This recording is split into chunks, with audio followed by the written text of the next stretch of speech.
Hi friends, hello. Today current అఫైర్స్లో భాగంగా రాష్ట్రీయ అంశాలు, జాతీయ అంశాలు, అంతర్జాతీయ అంశాలు, అదేవిధంగా క్రీడా విశేషాల గురించి మనం మాట్లాడదాం.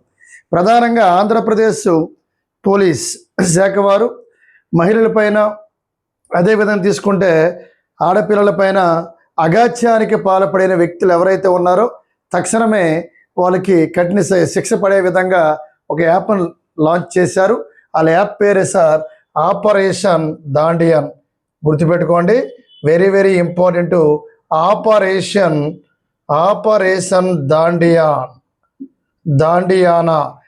ఇది సార్ ఎవరైతే మహిళలు అదేవిధంగా తీసుకుంటే బాలికల పైన ఎవరైతే నేరాలకు పాల్పడతారో వాళ్ళకి తక్షణమే శిక్ష పడేలాగా ఈరోజు ఆంధ్రప్రదేశ్ రాష్ట్రంలో ప్రధానంగా డీజీపీ కార్యాలయం నుంచి కొత్తగా ఈ యాప్ను లాంచ్ చేయడం జరిగింది. ఆపరేషన్ దాండియా అనగానే గుర్తుపెట్టుకోవాలి, ఆంధ్రప్రదేశ్ రాష్ట్రంలో ప్రధానంగా పోలీస్ శాఖ వారు విడుదల చేసిన ఒక పథకం లాంటిది ఆపరేషన్ దాండియా. అంటే మహిళలపైన, చిన్నారులపైన, బాలికలపైన నేరాలకు పాల్పడితే తక్షణమే శిక్ష పడేలాగా ఈ కార్యక్రమానికి శ్రీకారం చుట్టారు. ఆపరేషన్ దాండియా అనే కార్యక్రమానికి ఇటీవల కాలంలో ఆపరేషన్ దాండియా అనే కార్యక్రమం ఈ రాష్ట్ర ప్రభుత్వం ఏ పోలీస్ శాఖ వారు విధించారు, ఇటువంటి కార్యక్రమానికి శ్రీకారం చుట్టారని అడిగితే గుర్తుపెట్టుకో, ఆంధ్రప్రదేశ్ రాష్ట్రం అని గుర్తుపెట్టుకోవాలి. దీని ప్రధాన ఉద్దేశం అడుగుతాడు, మహిళలు, బాలికల పైన ఎవరైతే సరే నేరాలకు పాల్పడతారో, లైంగిక వేధింపులకు పాల్పడతారో అటువంటి వ్యక్తులకు తక్షణమే శిక్ష పడేలాగా ఈ కార్యక్రమానికి శ్రీకారం చుట్టారు ఆంధ్రప్రదేశ్ ప్రభుత్వం, డీజీపీ వారిని గుర్తుపెట్టుకోండి సార్. ఇది ఫస్ట్ కరెంట్ అఫైర్స్లో భాగంగా రాష్ట్రీయ అంశాలు. రెండవది ది మోస్ట్ ఇంపార్టెంట్. రాష్ట్రానికి జనరల్గా చంద్రబాబు నాయుడు గారి రిక్వెస్ట్ మేరకు ఆయన ఒక లెటర్ పెట్టడం జరిగింది సెంట్రల్ గవర్నమెంట్కి. ఆంధ్రప్రదేశ్ రాష్ట్రంలో ప్రధానంగా ప్రజెంట్ నెల్లూరు జిల్లాలోని దివ్యాంగులకు ప్రత్యేక కేంద్రం అనేది ఉంది. అలా కాకుండా ప్రతి జిల్లాకు కూడా, అంటే రిమైనింగ్ 27 జిల్లాలకు కూడా దివ్యాంగుల కొరకు ఒక ప్రత్యేక కేంద్రాన్ని ఏర్పాటు చేయాలని ఆంధ్రప్రదేశ్ ముఖ్యమంత్రి వర్యులు చంద్రబాబు నాయుడు గారు సెంట్రల్కి లేఖ రాయడం జరిగింది. దివ్యాంగులకు ప్రత్యేక కేంద్రాలు ఏర్పాటు చేయాలి, ప్రతి జిల్లాకు ఉండాలి. ప్రస్తుతం ఈ నవ్యాంధ్రప్రదేశ్లో ఒకే ఒక జిల్లాలోని ఈ దివ్యాంగులకు ఒక ప్రత్యేక కేంద్రం అనేది ఏర్పాటు చేశారు. ఇది నెల్లూరు జిల్లా. గుర్తుపెట్టుకో, ఇది ప్రజెంట్ ఆంధ్రప్రదేశ్ రాష్ట్రంలోని 27 రాష్ట్రానికి 27 పిఎం దివ్యాంగ కేంద్రాలను ఏర్పాటు చేయాలని సీఎం చంద్రబాబు నాయుడు గారు ఈ కేంద్రానికి లేఖ రాయడం జరిగింది. అయితే మరి కేంద్రం కూడా అంగీకరించడం జరిగింది. ఇప్పుడే మనం మాట్లాడాం, ప్రస్తుతం నెల్లూరు జిల్లాలో మాత్రమే ఈ దివ్యాంగుల కేంద్రం ఓన్లీ ఒక్కటి మాత్రమే ఉందని మనం గుర్తుపెట్టుకోవాలి. అదేవిధంగా మిగిలిన 27 జిల్లాలలోని ఒక్కొక్క చోట ఏర్పాటు చేయాలని సెంట్రల్ గవర్నమెంట్కి ఆంధ్రప్రదేశ్ ముఖ్యమంత్రి వర్యులు చంద్రబాబు నాయుడు గారు లేఖ రాయడం జరిగింది. అంటే ప్రతి రాష్ట్రానికి కూడా దివ్యాంగులకు కావాల్సిన ఏవైతే వస్తువులు ఉన్నాయో దానికి స్పెషల్ స్టోర్ రూమ్ని ఏర్పాటు చేయాలి. వాళ్ళకి కావాల్సిన చేతికర కావచ్చు, లేదా వీల్ సైకిల్ కావచ్చు, ఇటువంటివి కూడా కేంద్ర ప్రభుత్వం ఏర్పాటు చేయాలి. ప్రతి జిల్లాకు కూడా ఒక దివ్యాంగుల కొరకు ఒక కేంద్రాన్ని ఏర్పాటు చేయాలని చంద్రబాబు నాయుడు గారు సెంట్రల్ సపోర్ట్ తీసుకొని సెంట్రల్ గవర్నమెంట్కి లేఖ అనేది రావడం జరిగింది.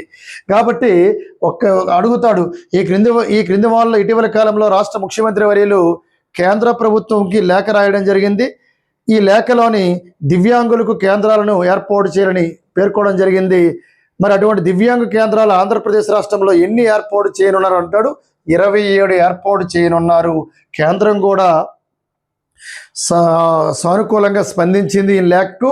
మరి అదేవిధంగా దివ్యాంగుల కేంద్రం ఆంధ్రప్రదేశ్లో ఒకే ఒక జిల్లాలో ఉంది. గుర్తుపెట్టుకోండి సార్, నెల్లూరు జిల్లాని. ఇది రాష్ట్రీయ అంశాల్లో రెండో అంశంగా నువ్వు భావించాలి. మరి అదేవిధంగా తీసుకుంటే నెక్స్ట్ మనకి ది మోస్ట్ ఇంపార్టెంట్ తమ్మి శ్రీనివాసరెడ్డి గారు. మరి ఈయన జనరల్గా ఫోటోగ్రాఫరు, ఒక జర్నలిస్టు. అద్భుతమైన ఫోటోలు తీయడం వల్ల, పత్రికల్లో వేయడం వల్ల ఈయనకి ఆస్ట్రేలియా దేశం నుంచి ఒక అత్యున్నతమైన పురస్కారము ఫోటోగ్రాఫర్లకు ఇచ్చే అవార్డు అనేది ఈ తమ్మి శ్రీనివాస్ రెడ్డి గారికి ఇవ్వడం జరిగింది. ప్రధానంగా ఇది స్వస్థలం గుంటూరు జిల్లాలో మనం గుర్తుపెట్టుకోవాలి. Very very very important. విజయవాడకు చెందిన ఫోటోగ్రాఫర్ ఒక ఆస్ట్రేలియాకి చెందిన అవార్డు తీసుకోవడం అనేది గొప్ప గర్వకారం సార్. ఫోటోగ్రాఫర్ విజయవాడకు చెందిన ఫోటోగ్రాఫర్కు అంతర్జాతీయ గుర్తింపు అనేది లభించింది. గుర్తుపెట్టుకోండి. ఎందుకు సార్ అంటే ఒక ఫోటోగ్రాఫరు ఆయన తీసిన ఫొటోస్, ఆయన తీసిన విజువల్స్ అనేవి ఎప్పుడైతే పత్రికల్లోని ముద్రిస్తారో, మరి అది ఎప్పుడైతే ప్రజలకు చేరువవుతాయో, మరి అటువంటి సమయంలోని అటువంటి వ్యక్తులు గుర్తిస్తారు. అది మన భారతదేశంలో, మన ఆంధ్రప్రదేశ్ రాష్ట్రంలో ఉన్న ఈ శ్రీనివాస్ రెడ్డి గారికి ఇవ్వడం అనేది మనం చాలా గర్వపడాలి. స్వస్థలం గుంటూరు జిల్లాను గుర్తుపెట్టుకోవాలి సార్. ఆస్ట్రేలియా దేశానికి చెందిన ఈ అవార్డు ఈయన తీసుకోవడం జరుగుతుంది నవంబర్లో, మనం గుర్తుపెట్టుకోవాలి. అయితే ప్రధానంగా అతని పేరే తమ్మి శ్రీనివాసరెడ్డి. ఇప్పుడే మనం మాట్లాడాను, ఇప్పుడే చెప్పాను, తమ్మి శ్రీనివాసరెడ్డి. మరి తమ్మి శ్రీనివాసరెడ్డి ఇతను ఎవరు సార్ అంటే ఫోటో అండ్ జర్నలిస్ట్ అని గుర్తుపెట్టుకోవాలి. ఫోటో కమ్ జర్నలిస్ట్ తమ్మి శ్రీనివాసరెడ్డి. మరి ఈయనకి ఎవరు సార్ అవార్డు ఇవ్వనున్నారంటే గవర్నమెంట్ ఆఫ్ ఆస్ట్రేలియా. అదే అవార్డు పేరు తీసుకుంటే sir master of the Australian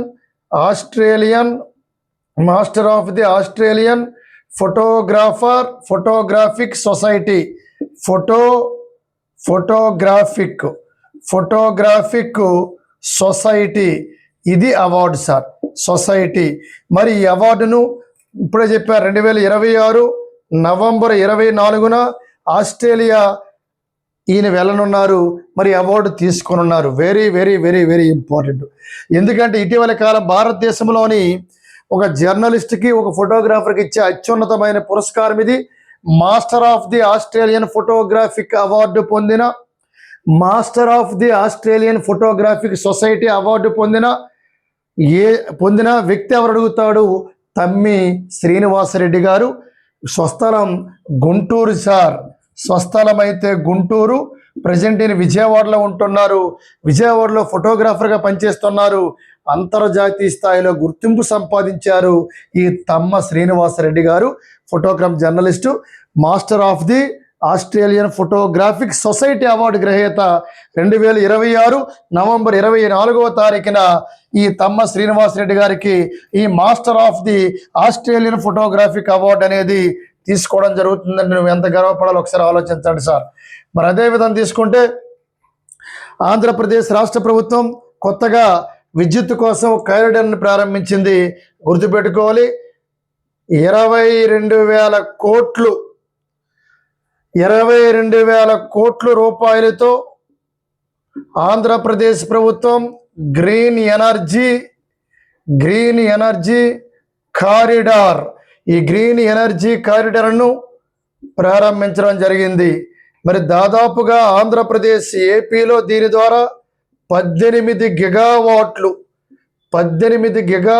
green energy ప్రధాన కారిడారు, గ్రీన్ ఎనర్జీ ప్రధాన కారిడారు ఏర్పాటు 18 గిగావాట్లతోటి గుర్తుపెట్టుకోవాలి.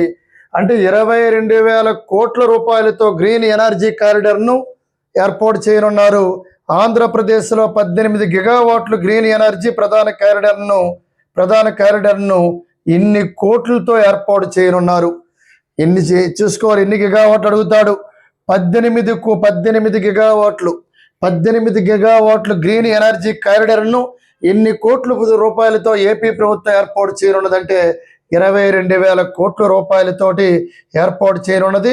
మరి గుర్తుపెట్టుకోవాలి, ఈ గ్రీన్ ఎనర్జీ కారిడార్ ద్వారా 9,500 మెగావాట్లు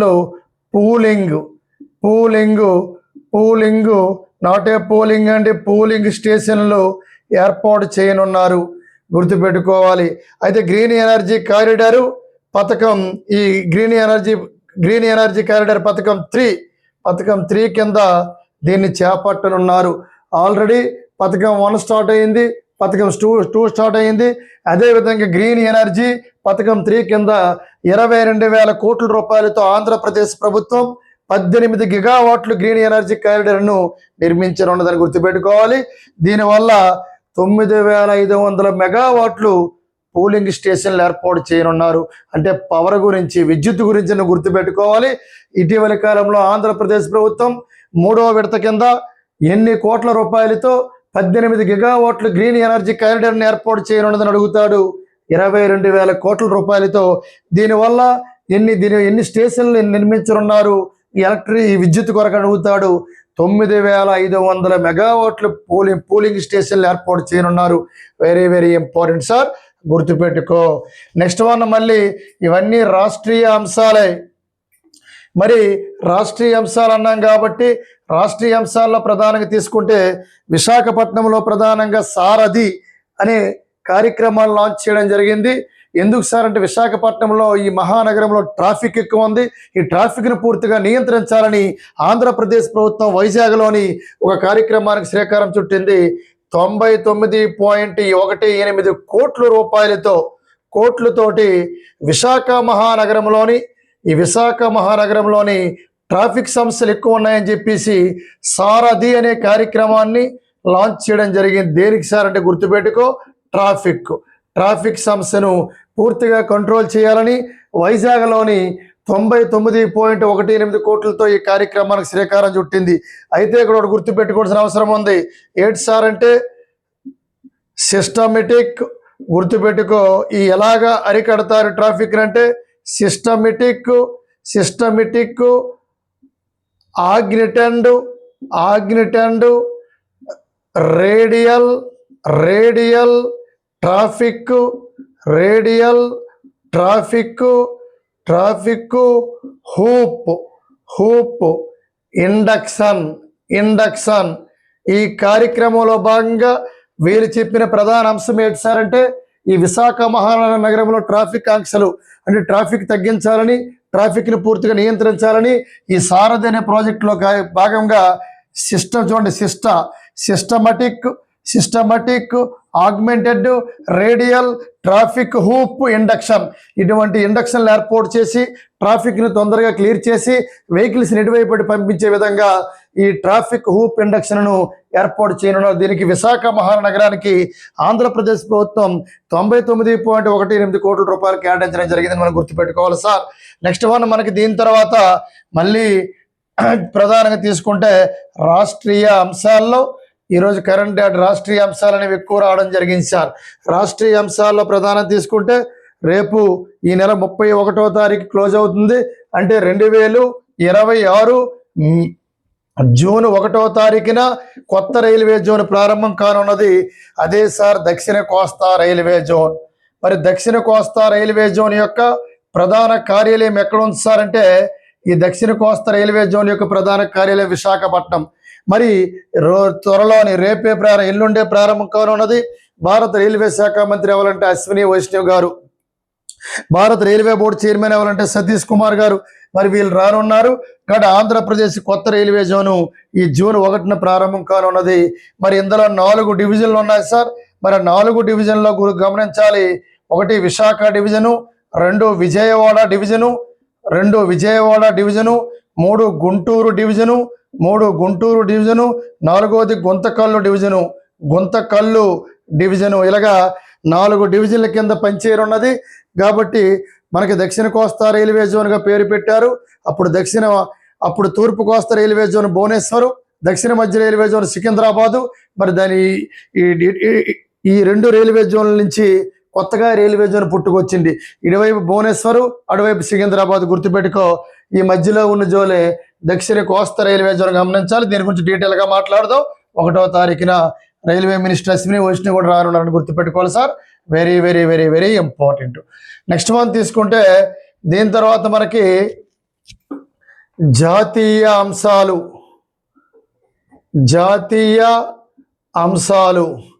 మరి జాతీయ అంశాలను కానీ సుప్రీంకోర్టు గురించి ఈరోజు పేపర్లో రావడం జరిగింది సార్.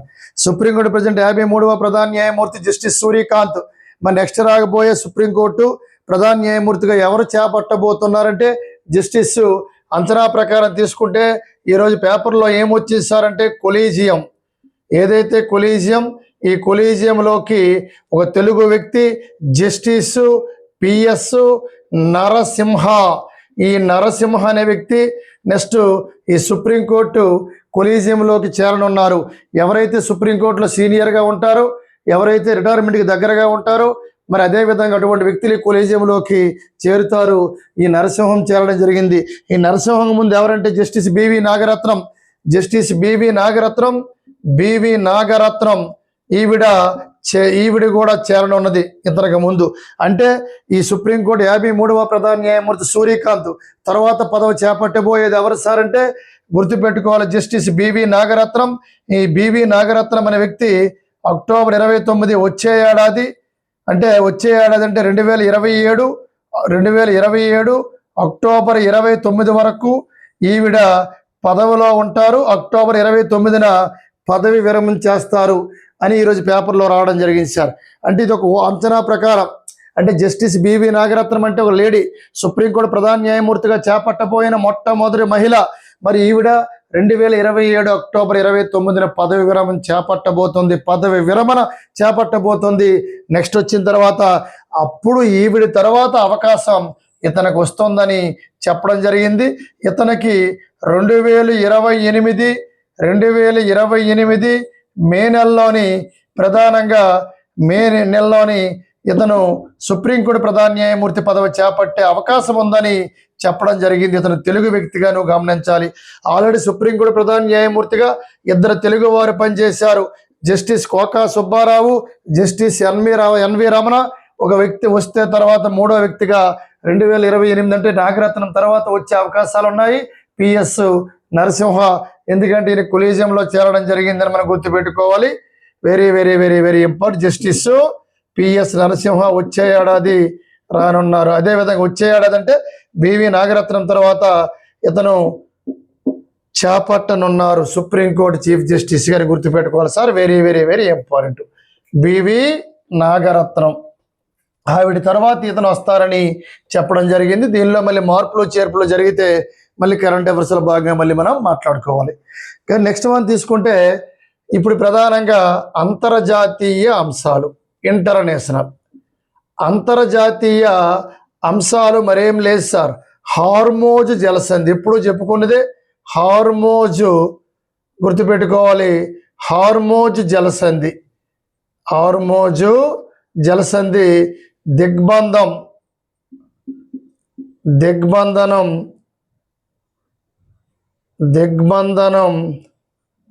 హార్మోజ్ జలసంధి దిగ్బంధనం ఎత్తివేత అని ఈరోజు పేపర్లో రావడం జరిగింది. అంటే అమెరికా అధ్యక్షుడు డొనాల్డ్ ట్రంప్ సానుకూలంగా స్పందించారు. అమెరికా 47వ అధ్యక్షుడు డొనాల్డ్ ట్రంప్ ఆయన ఏం చెప్పాడంటే హార్మోజ్ జలసంధిపై పూర్తిగా దిగ్బంధనం మేము ఎత్తివేస్తున్నాము, మేము చర్చలకు సిద్ధంగా ఉన్నాము, ఇరాన్ పైన మేము చర్చలు జరిపి వాళ్ళతో సంతకాలు కూడా తీసుకుంటాము, అక్కడ ఉన్న యురేనియం నిల్వలు ఏమున్నాయో వాళ్ళు మాకు ఇస్తామన్నట్లు వాటిని కూడా మనం తీసుకుపోతామని ఈరోజు మన ట్రంప్ అనే వ్యక్తి చెప్పడం జరిగింది. ప్రజెంట్ అయితే యుద్ధం అనేది జరగట్లేదు. ఇజ్రాయిల్ అమెరికా ఒకవైపు, ఇరాన్ ఒకవైపు గుర్తుపెట్టుకోవాలి. సరే, నెక్స్ట్ లాస్ట్ వన్ తీసుకుంటే క్రీడా అంశాలు. ది మోస్ట్ ఇంపార్టెంట్ క్రీడలు. మరి క్రీడా అంశాల్లోని ఏంటి సార్ అంటే ఈరోజు ప్రధానంగా ఆసియా అండర్ 20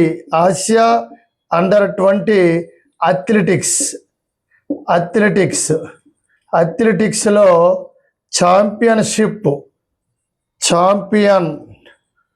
ఛాంపియన్షిప్గా నిలిచింది ఎవరు సార్ అంటే భారత్ యువ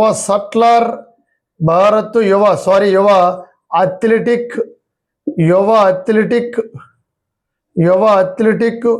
ఎవరు సార్ అంటే పూజా సింగ్. ఈవిడ లాంగ్ జంప్, ఈ లాంగ్ జంప్లో స్వర్ణ పథకం వెళ్ళడం జరిగింది. ఒక స్వర్ణం వచ్చింది. ఏంటి సార్ అంటే లాంగ్ జంప్. మరి ఎంత సార్ అంటే 1.93 మీటర్లు. ఒకసారి గమనించు, దీని వివరణ చూడు. ఆసియా అండర్ 20 అథ్లెటిక్ ఛాంపియన్షిప్లోని ప్రధానంగా ఎవరు సార్ అంటే లాంగ్ జంప్ విభాగంలోని 1.93 మీటర్లు ఎత్తుసారి లాంగ్ జంప్ అనేది. ఈ లాంగ్ జంప్ విభాగంలోని స్వర్ణ పథకాన్ని గెలుపొందిన వ్యక్తి ఎవరంటే పూజా సింగ్ అని గుర్తుపెట్టుకో. అడుగుతాడు ఆసియా అండర్ 20 అథ్లెటిక్ ఛాంపియన్షిప్గా ఇటీవల నిలిచిన భారత యువ అథ్లెట్ ఎవరు అడుగుతాడు? గుర్తుపెట్టుకో, పూజా సింగ్. ఒక స్వర్ణ, ఒక గోల్డ్ మెడల్, ఈయనకు గోల్డ్ మెడల్ వచ్చింది. అదేవిధంగా ఈవిడికి గోల్డ్ మెడల్ వచ్చింది. మరి ఈవిడ లాంగ్ జంప్ ప్లేయర్ అని గుర్తుపెట్టుకో, లేకపోతే అడుగుతాడు. ఇటీవల కాలంలో ఆసియా అండర్-20 అథ్లెటిక్లో స్వర్ణ పథకం సాధించిన పూజా సింగ్ ఏ క్రీడకు చెందిన వ్యక్తి అంటాడు? Long jump. ఇలాగ ప్రశ్నలు అడుగుతాడు సార్, గుర్తుపెట్టుకోవాలి. Very very very very important. మరి అదేవిధంగా మహిళా, ఇంకోటి ఇదే రోజు అంశాల్లోని ఇదే ఆసియా క్రీడలు అండర్-20 అథ్లెటిక్ ఛాంపియన్షిప్లోని మహిళా విభాగంలోని డిస్క్, గుర్తుపెట్టుకోవాలి, త్రో, డిస్కస్ త్రో అంటాం, దీన్ని డిస్క్ త్రో అంటాం. మరి అదేవిధంగా ఈ త్రో విభాగంలోని ఒక స్వర్ణ పథకం కూడా రావడం జరిగింది. గుర్తుపెట్టుకోవాలి. ఏ గేమ్ చూసుకోవాలి ఒకసారి, అది డిస్కస్ త్రో. ఇదట డిస్కస్ త్రో విభాగంలో మహిళ, ఆవిడ పేరు సార్ అమానత్ 52.24 మీటర్ల దూరం విసరడం జరిగింది. గుర్తుపెట్టుకో, స్వర్ణ పథకం గెలుపొందడం జరిగింది. ఏ త్రో అంటే డిస్కస్ త్రో. దీని వల్ల డిస్క్ త్రో అని చదివేస్తాం, డిస్కస్ త్రో. పేరు ఏదంటే అమానత్ 52.24 మీటర్లు త్రో చేయడం జరిగింది. స్వర్ణ పథక విజేత ఈవిడ మహిళా విభాగంలోని. దీనిలోని ఆసియా అండర్-20 అథ్లెటిక్ ఛాంపియన్షిప్ ట్రోఫీలో స్వర్ణ పథకం, గుర్తుపెట్టుకో. అదేవిధంగా ఇప్పుడు పూజా సింగ్ ఎలా చెప్పాం మనం, అదేవిధంగా లాంగ్ జంప్ విభాగంలో పూజా సింగ్, ఇది కూడా గుర్తుపెట్టుకోవాలి. పూజా సింగ్ అనేది గుర్తుపెట్టుకోండి. ఇప్పుడే మనం మాట్లాడాం పూజా సింగ్. పూజా సింగ్ అనేది స్వర్ణ పథకం, ఇప్పుడే చెప్పాను. అది లాంగ్ జంప్ అండి, అది హై జంప్ కాదు, లాంగ్ జంప్. లాంగ్ జంప్ విభాగంలో 1.93 మీటర్లు పూజా సింగ్. ఇవి ప్రధానంగా ఈరోజు టుడే కరెంట్ అఫైర్స్లో ప్రధాన అంశాలు. థ్యాంక్ యూ అని ఉండాలి.